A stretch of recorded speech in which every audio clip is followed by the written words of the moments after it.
आइए हम प्रार्थना करेंगे।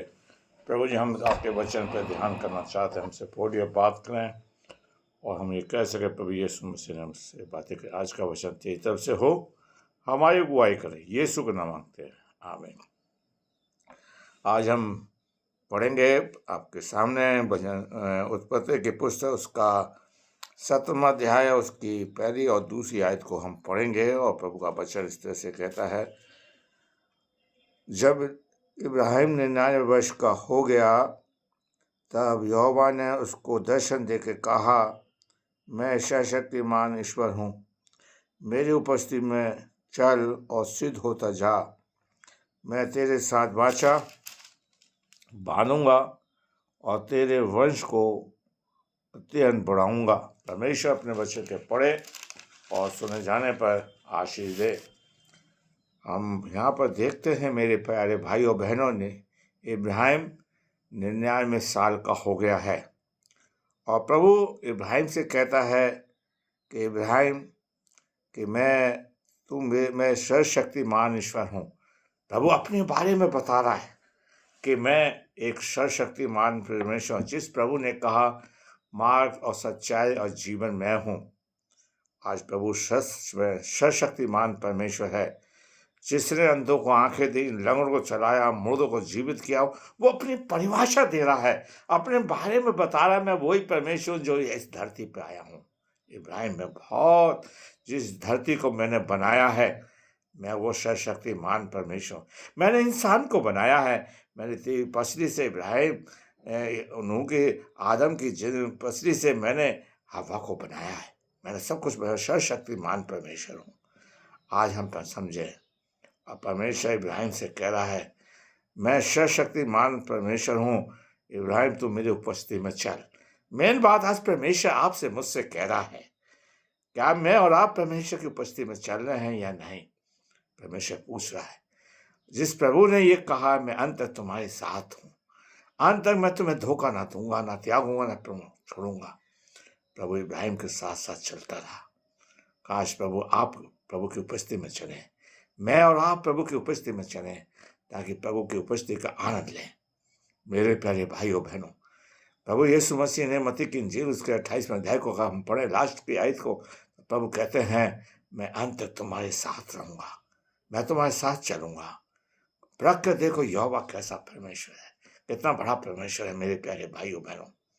और प्रभु इब्राहिम से कह रहा है, तू मेरी उपस्थिति में चल। आज हम लोगों की उपस्थिति में चल रहे हैं, लोगों के साथ चल रहे हैं, लेकिन परमेश्वर आज आपसे मुझसे आशा रख रहा है, अपनी इच्छा जाहिर कर रहा है कि मैं और आप प्रभु की उपस्थिति में चलें, परमेश्वर के साथ चलें। अगर हम परमेश्वर की उपस्थिति में चलेंगे तो परमेश्वर हमें बड़ी आशीष देगा, परमेश्वर हमें संभालेगा।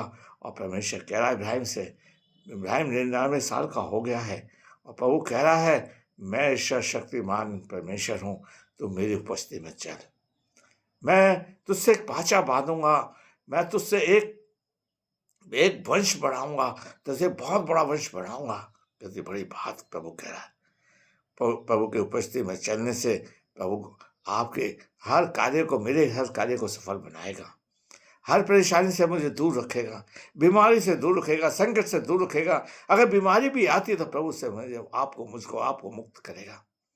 मेरे प्यारे भाइयों, मैं आपके सामने एक 2 उदाहरण रखता हूँ। दानियेल परमेश्वर के संग संग चलता था, अपने रीति के अनुसार 3 दिन में 3 बार धुआ करता था। लोगों ने उसकी चुगली करी और उसे शेर की मान में डाल दिया, तो वो बच गया। मेरे प्यारे भाइयों बहनों, अगर हम उत्पत्ति की पुस्तक उसका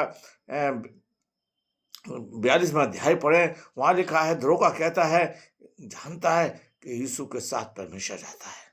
यीशु जो था, लेकिन यीशु को नहीं मालूम मेरे साथ परमेश्वर रहता है। और जो यीशु के साथ जो काम करता है यीशु, वो कार्य सब सफल हो जाते हैं। उसके स्वामी ने पहचाना। आइए मैं और आप प्रभु की उपस्थिति में चलें, परमेश्वर के साथ चलें।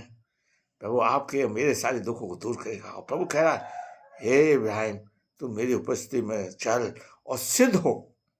हमें पवित्र बनना है, शुद्ध बनना है, प्रभु के लायक बनना है, परमेश्वर के योग बनना है। मेरे प्यारे भाइयों बहनों, आज परमेश्वर आपसे मुझसे कह रहा है कि हमें, प्रभु कह रहा है, उपस्थिति में चल और सिद्ध हो। प्रभु के अनुकूल चलना है, परमेश्वर की योजना के अनुसार चलना है, ताकि प्रभु हमें नाम लेकर बुला सके। और प्रभु कहता है, अच्छा चरवाहा है, मैं अपनी भेड़ों को नाम ले लेकर, अगर हम शुद्ध हो जाएंगे, पवित्र हो जाएंगे, प्रभु हमें बुलाएगा। प्रभु आपको आशीष दीजिए। प्रभु जी, हम तेरे वचन के लिए धन्यवाद देते हैं जो हमने शेयर किया। इस वचन पर तेरी आशीष हो, इस वचन पर तेरी दया दृष्टि बनी रहे। प्रभु जी, प्रभु जी, हम प्रार्थना करते हैं इस वचन के लिए, जो उन्होंने सुना है, बाद में सुनेंगे, सबको आशीष से भरपूर करना।